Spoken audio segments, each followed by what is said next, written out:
তোমাৰ সৃষ্টি স্থিতি লয় পলৰ সংধাৰণ এইখিনি তুমি কৰাই মহৎ উদ্দেশ্য।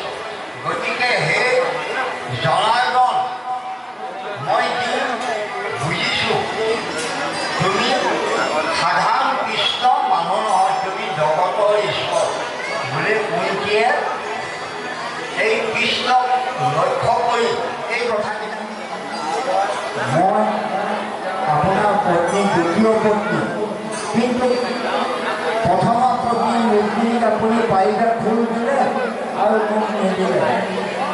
সেই বিয়া তুমি এইটো কাৰণে চিন্তা নকৰিবা।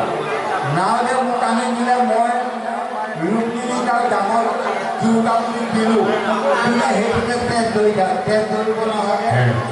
মই স্বৰ্গলৈ গৈ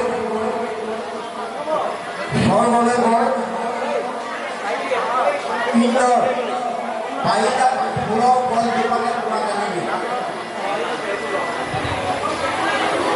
কৃষ্ণৰ উদ্দেশ্যটো পাৰিজাত ফুল অনা আৰু লগতে নৰকাসুৰক বধ কৰিব।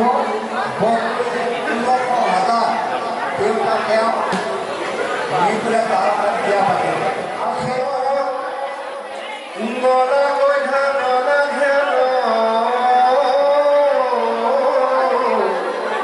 কেৱলে ভকতিৰ